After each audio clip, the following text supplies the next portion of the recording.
Welcome to another episode of Morning Mojo with me, your host Shane Solomon. Today, I'm really delighted to welcome on the sofa Will Boex. He's here in the studio, and we're going to get straight into the content as I always like to do. Will, great to have you here. Let's talk about your mission of sustainability and where that started. Yeah, I suppose we've always been acutely aware of plastic in our ocean and really just generally in the environment. I'm a keen surfer along with my co-founder and twin brother Sam. We sort of surf from a young age, and I suppose we've just been acutely aware of kind of like the increase of kind of plastic washing up on our shoreline, and I suppose the driver behind kind of starting Flexi Hex was, can we do anything to help, make a little change in kind of, how much single use sort of plastic, certainly in the packaging space, there is out there. So that was, yeah, I suppose we're all just being very aware, I suppose, of sort of pollution within the marine environment. I mean, it's one of these things I say we're all aware, we are aware, I'm aware, but you just think if everyone just did their bit, it sounds so simple, doesn't it?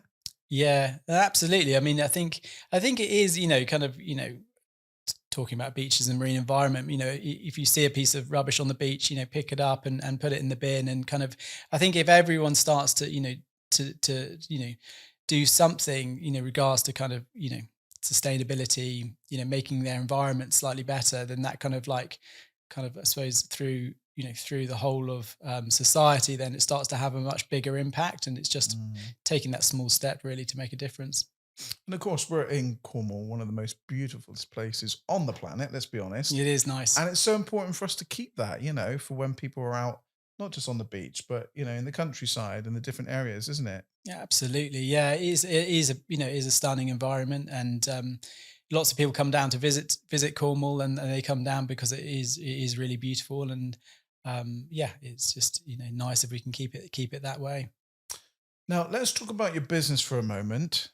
Flexi Hex, you've had phenomenal success with that. I want you to explain a little bit about that in just a minute and what it's all about. But before that, what is it like going into business with family?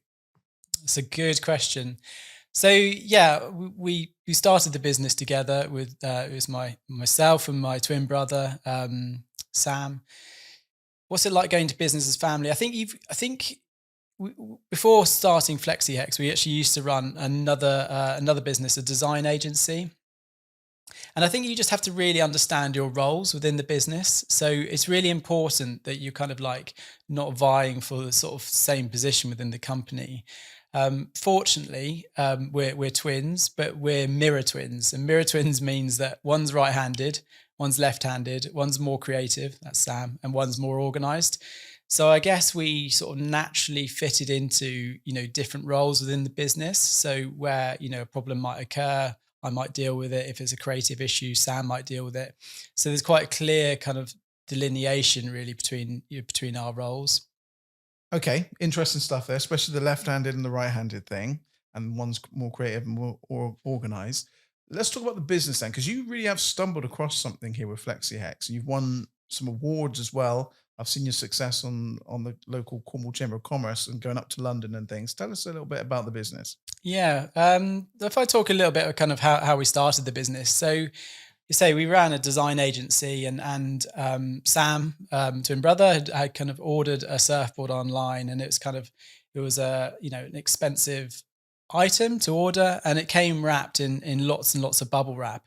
And I guess we've probably all experienced that kind of slightly poor consumer experience where you've got the product you've ordered, which is great. It's arrived safely, but actually you've got all this kind of single-use plastic, effectively either polystyrene or bubble wrap, that you now need to deal with, and that kind of, I suppose, is a like, for us, it was a trigger to say, okay, can we make a difference here? Can we do something that's a little bit different in the way products are packaged? And if we can sort of change it a little bit to sort of to that when consumers are receiving that product, it feels the touch point is more important. So it sort of builds and adds to the brand that the kind of is sending that product. Mm, mm. So I've got to talk about surfing for a minute because that's one thing I've always stayed away from. We're very lucky to have one of Ben Skinner's surfboards in here. What's the secret to surfing? What's the skill set? Come on, I mean, Yeah, is it well, just balance? I mean, there's got to be something it's about it. actually I'll talk about it a little bit later on, but actually I think it's living in the moment. So Okay. you're kind of like, your kind of worries of life. You're very present when you're surfing. You're also in the sea, which is amazing, kind of like, to be able to ground yourself in the sea. And there's lots of kind of people now, sort of going out swimming in the sea, and they're sort of feeling really good from the benefits of being in the sea. So yeah, I think it's about being in the present moment, and it's about letting the worries you might have had sort of shed away, and sort of enjoying kind of riding the waves, which is a beautiful thing. And of course, you mentioned that about grounding yourself. That is certainly possible in the sea as well. I always thought about grounding yourself by being in touch with with the Earth's earth and being, kind of bare skin on that. But it does work actually for sea as well, right? Yeah, 100%. I think anyone who sort of jumps in the sea, either for the first time or does it daily, always comes out from the sea and feels a lot Mm. better. Hmm. Coming back to some of my notes here, if I may, for a minute, it says on my notes here how you came up with a brand new concept, um, and how you've kind of innovated that as Yeah. well and turn it into a patented product. What kind of experience can you give us on that? Yeah, I mean, so I sort of talked a little bit earlier, about kind of receiving that surfboard with lots of bubble wrap, and that triggered us really into going, okay, well, how can we design something that's a little bit different, that is sort of, it looks really good, but obviously, is has sort of is easier to recycle, and preferably made from paper, and so we found this product called Honeycomb Core, and we basically glued four pieces in our, it was actually in our office, using some glue, and glued basically honeycomb core and two card rails together to make like a flexible envelope. And when we initially designed it for the surfboard, when we placed it over the surfboard, it was definitely a eureka moment. It like followed all the compound curves and kind of like, and when we placed them, covered the whole surfboard and placed it on the floor, and sort of stood on it and jumped up and down on it, it offered a lot of protection, but it also looked really good as well. And quickly from that point, surfing is quite a niche market. We realized there was loads of other market sectors, and I suppose the one that we sort of started to focus in on was in the drink space. A sort of a wine bottle or spirits bottle is a similar shape to a surfboard. It is also really fragile, and to help kind of people sort of move bottles around the e-commerce market, we came up with a number of different packaging solutions that work really well and have passed a number of ISTA tests and DPD approved, etc. So yeah, I guess it's kind of coming up with this interesting concept and then finding the market that kind of works well for it. So where are you now with the market? I mean, you're based here in Cornwall. Are you supplying the UK, outside of the UK? Are you still supplying Cornwall? Whereabouts are you on your journey at the moment? Yeah, I mean that's a really, it's a good question, and kind of I suppose this is down to strategy, and our strategy is really focus on the UK, but also we are getting a lot of inquiries from Europe. So we have a number of packaging distributors in Europe that we work with. And the US. The US is, a huge market, often known very difficult to kind of crack the US. But we've got a brilliant partner in the US, with the Aurora Group that have sort of love our product and have taken it out to their sales team now, and are really starting to gain traction, which is a really super exciting opportunity for us. So where is the so how long are you into your journey of this? How many years ago did this start? So we started FlexiHex started trading in 2018. So relatively, yeah, young company. I think we're moving out of startup phase, but we do see, the size of the packaging industry is huge. It's multi-billion-dollar industry, and if we can get FlexiHex into more market sectors within the packaging space, then it's helping to remove lots and lots of single-use plastic.